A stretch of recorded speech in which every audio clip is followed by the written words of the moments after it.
शिव महापुराण के प्रथम खंड का 18वां अध्याय गुण निधि की विसर्वय के यहाँ उत्पत्ति। ब्रह्मा जी ने कहा, हे नारद, शिव गुणों के ऐसे वचन सुनकर यमदूत लज्जित होकर यम के पास गए तथा उन्हें सब हाल विस्तार पूर्वक कह सुनाया। यम को भी यह सुनकर आश्चर्य हुआ। फिर यम ने शिवजी को दंडवत कर अपने गणों को 3 लोकों में फिरने का आदेश देते हुए कहा कि जो मनुष्य देह में भस्म लगाए हो, रुद्राक्ष धारण किए हो, शिवलिंग का पूजन करता हो एवं आराधना में डूबा हुआ हो अथवा छल से भी शिवजी का बना हुआ हो तथा वस्त्र धारण किए हो तथा उसका शिवजी से किसी प्रकार का भी संबंध हो तो तुम उसको मुक्त कर देना और कोई कष्ट मत देना। यमराज ने शिवजी की स्तुति करते हुए फिर कहा, हे सदाशिव, आप मेरे पापों को क्षमा कीजिए, क्योंकि यह अपराध मुझसे ज्ञान में ही हुआ है। इस प्रकार बहुत स्तुति करने के पश्चात यमराज चुप हो गए। ब्रह्मा जी बोले, हे नारद, गुण निधि यमगुणों से मुक्ति पाकर विमान पर आरूढ़ हो शिवलोक को चला गया। बहुत समय तक स्वर्ग में अनेक प्रकार के सुख भोग कर वह कलिंग देश का राजा हुआ। वहाँ के पहले राजा का नाम इंद्र मुनि था। गुण निधि ने उसी के यहाँ जन्म लिया तथा करदम के नाम से प्रसिद्ध हुआ। वह शिवजी का निर्णय भक्त था। इंद्र मुनि अपने पुत्र में राजा के समस्त लक्षण देखकर अपना संपूर्ण राज्य उसको सौंप रानी सहित वन में जाकर शिवजी की कठिन तपस्या करके शिवलोक को प्राप्त हुए। करदम को पूर्व जन्म का स्मरण था, इसलिए वह समस्त शिवालयों में दीपदान करने लगा। उसने प्रत्येक मंडलेश्वर को आदेश दिया कि जितने भी शिवालय हों वहाँ दीपक जलाए जाएं और जो इस आज्ञा का उल्लंघन करेगा उसका सिर धड़ से अलग कर दिया जाए। गांव के स्वामी इस भय से दीपदान करने लगे। वह स्वयं भी बड़े हर्ष के साथ कार्य को करता रहा। उसने अपनी नीति द्वारा जनता को प्रसन्न रखा। वह जीवन भर शिवजी के दीपदान से अचेत न रहा। जब उसकी मृत्यु हुई तब उस पुण्य से वह शिवलोक को प्राप्त हुआ। उसने शिवलोक में अनेक प्रकार के आनंद एवं सुख भोगे तथा शिव चरणों का ध्यान धरता रहा। इसके पश्चात उसने मृत्युलोक में जन्म लिया। ब्रह्मा जी कहते हैं, हे नारद, अब मैं तुम्हें अपने लड़के पुलस्त्य के पुत्र का हाल सुनाता हूँ।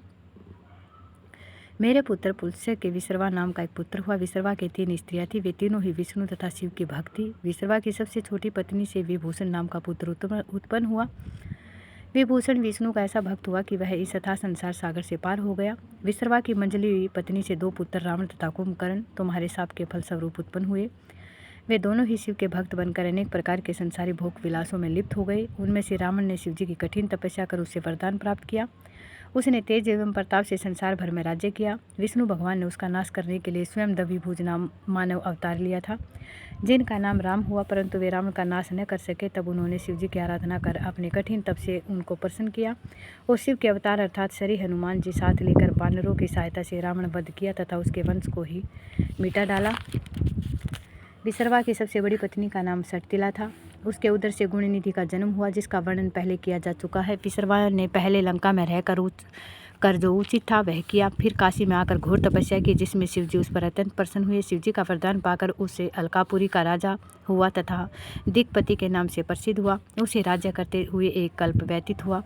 जब घनवाहन कल्प का आरंभ हुआ उस समय विसर्वा ने तपस्या आरंभ की। उसने दीपदान की संपूर्ण विधि कंठस्थ करके उसमें बहुत ध्यान लगाया। अस्तु वह काशी में कठिन तपस्या करने लगा और हृदय के नेत्र खोलकर उसने शिवजी के दर्शन प्राप्त किए। उसने हृदय को ब्रह्म ज्ञान से पूर्ण कर उसने मन को शांत कर लिया और उसी स्थान पर शिवलिंग की स्थापना करके षोडशोपचार द्वारा उसकी पूजा की। पूजा करते करते विसर्वा के शरीर का रक्त एवं मांस सूख गया। केवल चर्म तथा हड्डियाँ ही शेष रह गई। ऐसी कठोर तपस्या करते करते 100 करोड़ वर्ष समाप्त हो गई।